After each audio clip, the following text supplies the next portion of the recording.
How you doing? How y'all doing? So I'm here. We're coming to y'all with my science project. Um, my title, the title of my project is. I didn't really make a title, but we're gonna make it now. Safer environments for endangered species. That's what we're gonna name it. My topic was endangered species. You know, I personally like one of my career goals. One of my career paths.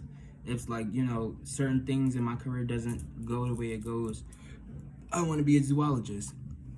And this project does kind of kind of means a lot to me. So that's why I decided to pick endangered species, because there is a lot of endangered species that I personally care about. For example, pandas and stuff. Like pandas, they're rarely, I say rarely.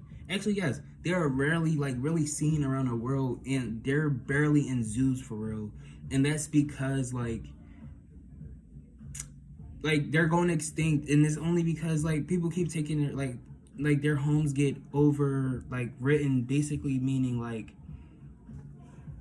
they get driven out by overpopulation, and that's overpopulation by humans, not overpopulation by the animals themselves. No, because animals know how to create, they know how to live around each other, and yeah. But because of us having an interference with what they have going on, kind of interferes with everything else. My research question. Oh wait, sorry, it's right here. I'm sorry. My research question is what makes endangered animals become endangered, and what are scientists doing to protect them from extinction? It was simple, just something simple, something simple that I could ask. What are scientists doing to prevent these things from happening to these animals that are obviously very cherished by us? Because obviously, asking a person walking down the street, if you was to be like, hey, do you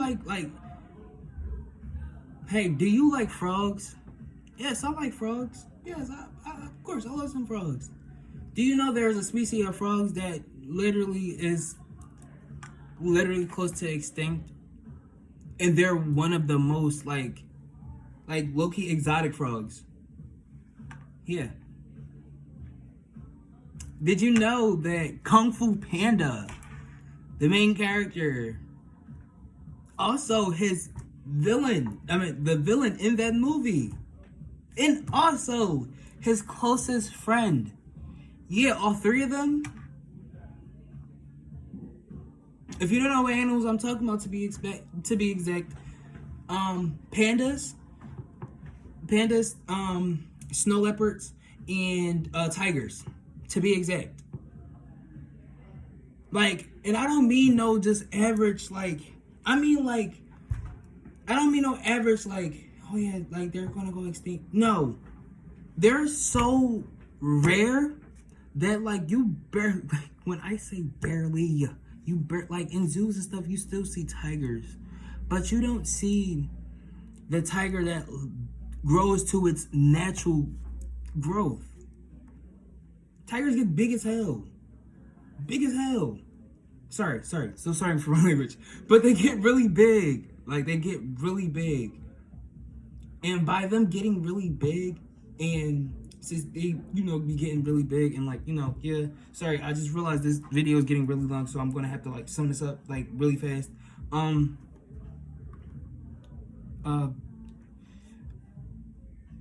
I basically just had statistics.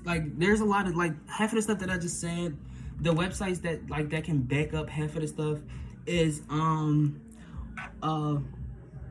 what is this, worldwildlife.org. You can go on there, you see a bunch of different stuff. You can also go on Global Geographic.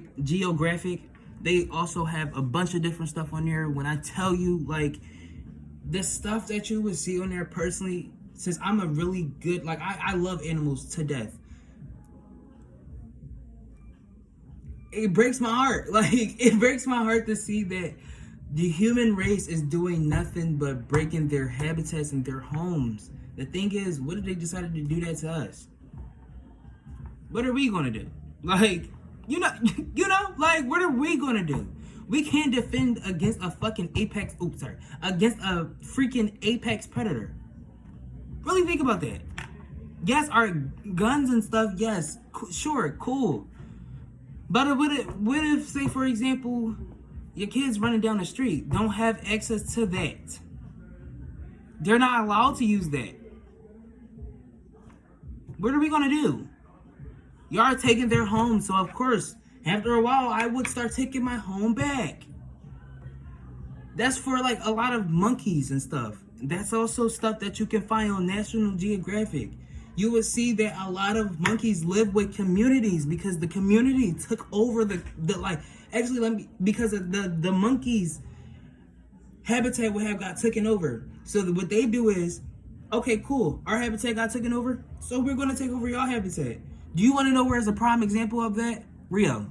The movie Rio, not actual Rio, because actual Rio, yes. It's more than that, though. But Rio, to be exact, yes. They have nothing but, like in the movie, if you watch it, remember, when the monkeys was first, like, shown, where was they at?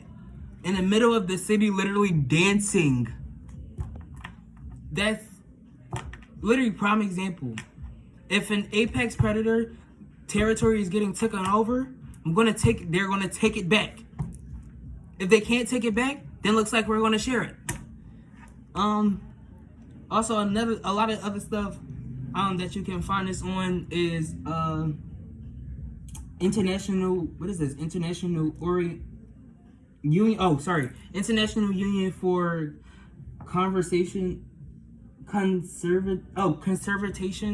of Nature, I want to say. Sorry, yo, I'm low-key a little dyslexic, so yeah. But yeah. Also, we have vocabulary words. I'm just gonna show them for real, like, cause honestly, I've been talking for a minute.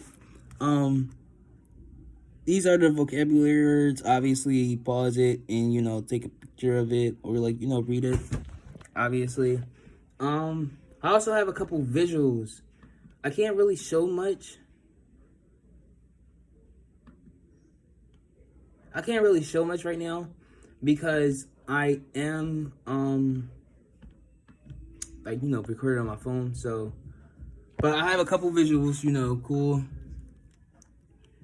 Couple basically explaining the state of the world and the state of animal habitats and stuff like that. But yes, but my name is Amir Sutton, and that was my project. Thank you.